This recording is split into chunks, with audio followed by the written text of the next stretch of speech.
Yo, what's going on YouTube? I know, hey, this just me just chilling at work on a Saturday.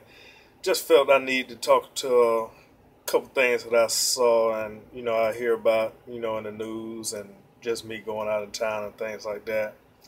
And today I just want to talk on gun gun store etiquette, as I would say. I went into the gun store and people who do know me, know I do have guns and things like that. And one thing that I saw two guys in their pants around about their knees and pretty much walking around looking at things and stuff like that. Well, basically, they didn't get any help. And, hey, like I was explaining to one of my friends was, it's not like buying a car. It's not like you go, I got a pocket full of money and things like that. Most reputable gun stores, if they feel that there's any kind of inclination that you may not be responsible, whether it be how you hold a firearm or how you come in or when you're doing a background check, you asking questions or you looking like, oh man, I don't want to sign that, or you start complaining, well, they have the right to deny you service. And some people get up in arms about that and get a little mad and get a little teed off and things like that, which is understandable. You come in there to want to buy something, you think, oh, I got the money, I can do what I want to do, and they're going to give it to me. Well, the thing that a lot of people don't realize is, and things that I've seen with people is, they don't understand the laws of their state. They don't understand federal law, state law, and local law. Basically, I hear a lot of times, with people who are anti-gun, with, hey, you can just go online and buy a gun, and in their mind, they think it comes to your house. Well, unless you're a federal firearms dealer, basically takes 6 months to a year to get that. You got to pay $200. You got to renew it, and there's a whole lot of laws going into that. You can't sell to people without doing background checks and things like that. And they just don't understand that. Okay, if I buy this gun online, it's not going to come to my house. Like, I can give you an example of me. I bought an AR-15, and I bought it from Kentucky. I stay in Virginia. Basically, what happened was, when I bought it online, basically you have to show either if you're an FFL dealer, or basically you have to give them information on an FFL dealer who's going to receive your firearm, because that's where it goes. It doesn't come to your house. Once you do that and complete that, basically it goes to your FFL dealer. Now, even though you paid for the gun and everything, it's already at your FFL or your gun store, or if you are FFL, it depends. Everybody have what they call a transfer fee. Basically, if you go into a store and say, for instance, your FFL, like mine was at a store, you go in and you do the background check. They don't just, give you your gun because you bought it online. No, it don't do that. When mine arrived at the store, I went in, signed for it, paid the, $50 transfer fee. Basically, guess what? I had to do background check. So people who think that, oh, you can just buy a gun all willy-nilly with no ID and all this other stuff like that, they're retarded, in my personal opinion. So after you do the background check, it's just like if you were to go into a store and things like that. So when people say up there, oh, you can buy a gun and without any ID, and anybody will sell you a gun and all this stuff like that, they don't really know the laws. They don't really understand the laws. Like in Virginia, for example, you have to be 21 to buy a handgun, 18 to buy a rifle. Then when you look at, open carry, concealed carry, that's a whole nother ball game and things like that. People want to walk around and say, oh man, these people walking around with guns, it's going to be a vigilante thing, it's going to be wild, wild west shooting. I can tell you right now, I carry, and I'll say I've never honestly had to put my gun out on anybody, nor do I want to. And that's the thing, that the misconception that a lot of people think, that if these people just buying guns because they want to be Billy Badass and want to do this and want to do that, and they don't understand.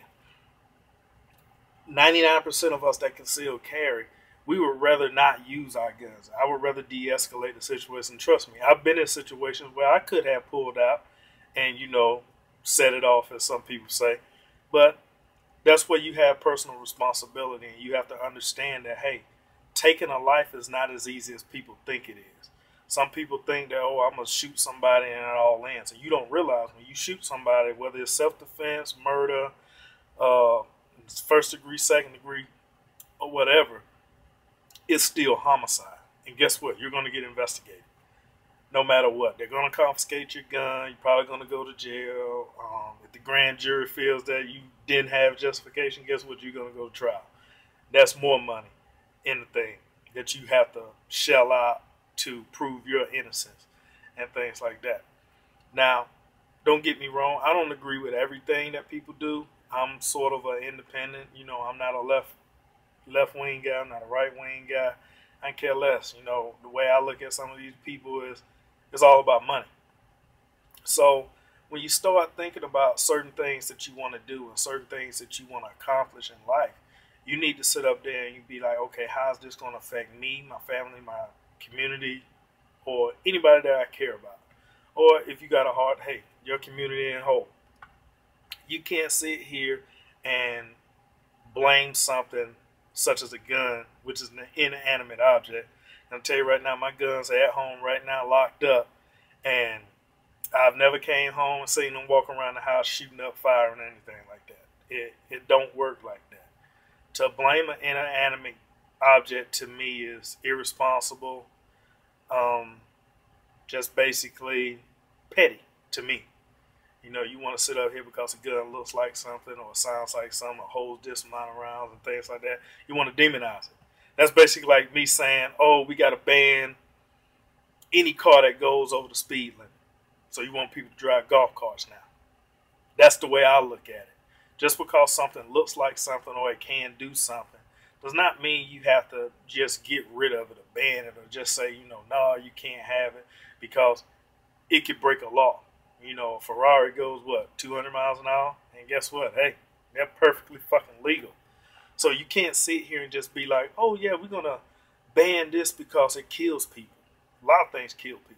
You know, I was in the military, and there's a lot of things that you could do to kill a person without a gun, without a lot of things. You know, we kill with our bare hands and things like that. And just people just really don't understand. They don't understand the inclination, the responsibility that it takes to own a gun, to learn about a gun, and to talk with somebody who is not biased against them and biased toward their cause. Like me, I am pro-gun, but I also will listen to someone who's anti-gun, and I expect them to do the same thing to me.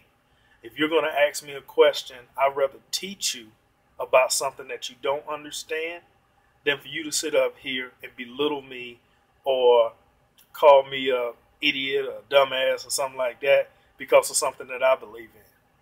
I get why people are scared. I get why people don't understand. I get why people, you know, refuse to listen and things like that. That's fine and dandy, but at the end of the day, you're going to listen. Either something's going to happen to you that's going to make you listen, or you're just going to grow a conscience and be like, okay, you know, I can understand these people need to voice their opinion. They have rights too, just like we have freedom of speech.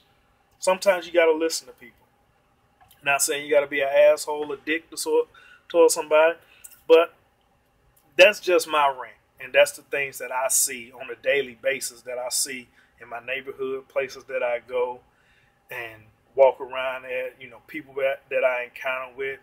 And I'm an open book. If you come to me and say, hey, you know, I'm thinking about this, I'm thinking about that, I don't mind giving you my opinion. And the thing that I need to have people to understand is you need to have someone around you that's going to tell you what you need to hear, not what you want to hear. Anybody can sit up here and say, oh, yeah, you're doing a good job. Yeah, you having a good time. And, you know, it's all good and fine and dandy and things like that. But at the end of the day, if you're not willing to listen to someone who's constructive towards you in a good way, then it's not going to make a hill of sense. But like I say, that's my rant. More videos will come. Keep positive. Hope everybody have a happy Labor Day. And, hey, be safe. Peace out.